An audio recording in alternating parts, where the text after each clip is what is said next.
They thought it would be easy. Another complaint, another warning letter, another family they could pressure into submission. They had done it before, but this time they made a mistake. They couldn't undoby cows. This wasn't just about rules, this was about my daughter, and the one thing that kept her world from falling apart. Their support Dodgett was a quiet neighborhood, the kind where everything looks perfect on the outside, clean lawns, identical houses, and an HOA that believed they controlled everything. Had lived there for 3 years, no problems, no complaints, just peace. My daughter finally had a place where she felt safe, and that dog wasn't just a companion, was trained, carefully selected, recommended by her therapist. When her anxiety spiked, he knew before anyone else. When she felt overwhelmed, he grounded her. When the world became too loud, he brought her back. Was her stability, her calm, her protection. Then one morning everything changed. Karen showed up, clipboard in hand, that same expression people get when they think authority makes them right. She didn't greet us, didn't ask questions, just pointed at the dog. That violates HOA policy. I stayed calm. He's a support animal. She gave a short laugh. I don't care what you call it, rules are rules. My daughter shifted behind me, her fingers gripping the dog's furry. Could already see the anxiety. Belinji stepped forward. He's not going anywhere. Karen wrote something down, like she had already decided the outcome. You have 48 hours, and just like that she walked away as if she had already won. That same afternoon, the letter Aravet official cold threatening Green the dog. Within 48 hours, surface fines, legal action, further consequence. CC read it twice, then a third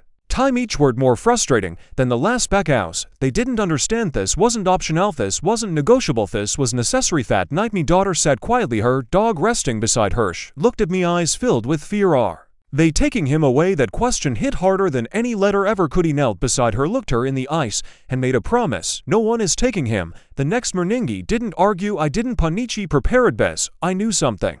Karen didn't, though rules feel powerful until they meet federal law. Gathered everything, medical documentation, therapist recommendations, training certifications, and most important, law itself. Fair Housing Act, clear, direct, undeniable. Sport animals are not pets, they are protected, and no HOA rule overrides. That days later, Karen came back, this time with Bakupa board member Both standing at the edge of my driveway confidently. They expected compliance. You've had your warning, Karen said. Remove the dog, or this escalates. I didn't argue, didn't raise my voice. I simply walked inside, picked up the folder, and came back out. He handed it to her. She took it, still confident at first. Then she started reading, and everything changed. Her expression shifted page by page. Confidence turned into irritation, irritation turned into uncertainish, flipped faster, like she was trying to find something, anything, to prove she was still right. This doesn't apply here, she said. He looked straight at her. It does. The board member stepped in, took the papers, read more carefully, slower, serious, then looked at Karen. And that's when it happened, at that small moment where control slipped. Bez. For the first Timothy realized he weren't in charge anymore. Karen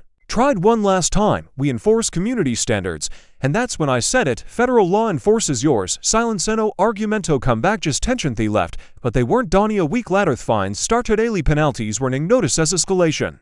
Threats. The thought pressure would work. That we'd give in, that we'd choose convenience over standing our ground. They were wrong, because this time I didn't respond with words. He responded with actioni. Filed a formal complaint at LocalNet HOA level. Federal discrimination violation of housing rights, targeting a protected individual. That changes everything. Because once that process starts, there's no ignoring it, no brushing it off, no pretending it's just another complaint. Investigators got involved. Requests were sent, documentation reviewed, and suddenly tone shift. Health letters stop, health fines disappeared. Karen stopped coming around the board, went quiet, completely quiet. And then the final letter came in to you, stow them on official notice. Immediate cease and desistal penalties, void policies required to be updated. A warning, any further violation will lead to serious federal consequences. That was it. No more threats, no more control, no more. Karen just silence and peace. And every morning me daughter sits on that same porch, her dog beside her, calms affectionately where he belongs. Both some people think power comes from rules, from authority, from control, but real power comes from knowing your rights and refusing to let anyone take them away.